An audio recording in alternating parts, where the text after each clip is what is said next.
Hello student, গত পরশুদিন high মাদ্রাসা মাধ্যমিক 2026-এর ফল প্রকাশ হলো। তার মধ্যে আমরা দেখেছিলাম যে রাজ্যের মধ্যে টপ 10-এ 781 থেকে 768 এসেছিল, কিন্তু আমার পাশে যে স্টুডেন্ট আছে সে মাত্র 5 নম্বরের কারণে টপ 10-এ স্থান পায়নি আর কি। তার প্রাপ্ত নম্বর বর্তমানে 763। তো 5 নম্বর আর থাকলে তার কিন্তু স্থান কিন্তু টপ 10-এ আসতো। তো যাই হোক, আমার পাশে রয়েছে মেহবুবা। তার সেও যদি টপ 10-এ যদি নাও স্থান পায় তাহলে আমাদের মোথাবাড়ি 2 নম্বর ব্লকের মধ্যে প্রথম স্থান অধিকার করেছে। তো মেহবুবা, তোমাকে প্রথমে ধন্যবাদ। তুমি কত নম্বর পেয়েছো একটু যদি বলো, কত নম্বর পেয়েছো তুমি? আমি 2026 সালে মাদ্রাসা বোর্ডের পরীক্ষায় 800 মার্কের পরীক্ষাতে আমি 763 পেয়েছি। এর জন্য তোমাকে অনেক অনেক অভিনন্দন। মাত্র তুমি 5 নম্বরের জন্য একটু স্থান পাওনি, বুঝতে পারছি তোমার মানসিক অবস্থা, তবুও ভেঙে পড়ার কোনো ব্যাপার নেই। তুমি এইচএসে আরও আপ্রাণ চেষ্টা করো যেন টপ 10-এর মধ্যে তোমার জন্য এরপরে যেন স্থান পায়। আচ্ছা মেহবুবা, বলছিলাম যে আমাদের র্যাঙ্কার টিম ছিল হাই মাদ্রাসা র্যাঙ্কার। তার মধ্যে আমরা গত বছর 2026-এ ইতিহাস বইটা একটা পাবলিশ করেছিলাম। তো তুমি কি সেই বইটা কি সংগ্রহ করেছিলে? হ্যাঁ, অবশ্যই সংগ্রহ করেছিলাম এবং আমি সেখান থেকে যথেষ্ট উপকৃত হয়েছি। ইতিহাসে 100 মার্কের পরীক্ষায় আমি মাধ্যমিকে 97 পেয়েছি। ধন্যবাদ। 97 পেয়েছো, তাই তো? আচ্ছা, তো বলছিলাম যে আমাদের র্যাঙ্কার বইটা কমন কতটা ছিল অ্যাকচুয়ালি? 90-এর মধ্যে কত কমন ছিল অ্যাকচুয়ালি?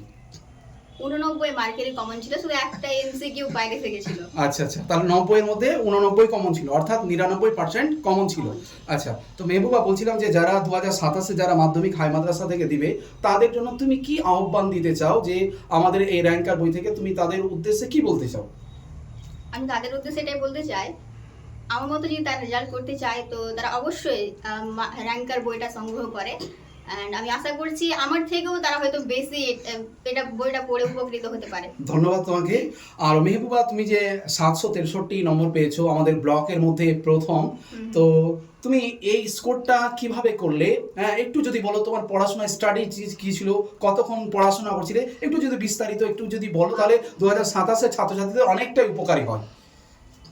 আমি সেলফ স্টাডি 5 থেকে 6 ঘন্টা করতাম, অ্যান্ড বই খুঁটিয়ে খুঁটিয়ে পড়া। তার পাশাপাশি আমি হাই মাদ্রাসা র্যাঙ্কের ইতিহাসের জন্য তো পড়তামই, অ্যান্ড তার পাশাপাশি রিভিশনে ফোকাস করা মোস্ট ইম্পর্টেন্ট একটা জিনিস। আমার মনে হয় কোনো স্টুডেন্ট যদি ভালোভাবে বইটা পড়ে, তারপর র্যাঙ্কার বইটা পড়ে, অ্যান্ড যদি রিভিশন করে, তো আমার মনে হয় আমার থেকেও তারা হয়তো ভালো রেজাল্ট করতে পারে। আচ্ছা আচ্ছা। আর মেহবুবা, তুমি কত ঘন্টা পড়াশোনা করছিলে যদি একটু যদি বলো? আমি সেলফ স্টাডি 5 থেকে 6 ঘন্টায় করতাম, তার পাশাপাশি স্কুল ছিলই আবার। আচ্ছা আচ্ছা।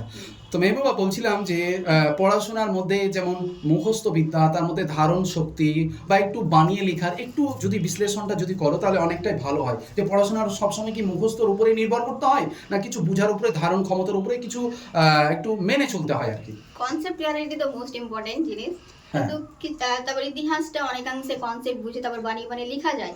আচ্ছা আচ্ছা। কিন্তু যেরকম ম্যাথ আছে সেটা প্র্যাকটিসের উপর অনেকটা নির্ভরশীল, অ্যান্ড ইংলিশে একটু রাইটিং এর ক্ষেত্রে স্কিল প্রয়োজন, অ্যান্ড কিছু কিছু জিনিস থাকে যেগুলো মুখস্থ করতে হয়, কিন্তু সম্পূর্ণরূপে মুখস্থ বিদ্যার উপর নির্ভরশীল হওয়া ঠিক নয়। আচ্ছা আচ্ছা। তো ধন্যবাদ মেহবুবা, তুমি অনেক তথ্য দিয়েছো। তুমি এভাবে এগিয়ে যাও। আমাদের র্যাঙ্কার টিমের তরফ থেকে তোমাকে সামান্য একটা উপহার, এই উপহারটা তোমাকে দেওয়া হলো। তুমি আরো এগিয়ে যাও, এভাবে ভালো পড়াশোনা করো, ঠিক আছে? তো আজ এই পর্যন্তই।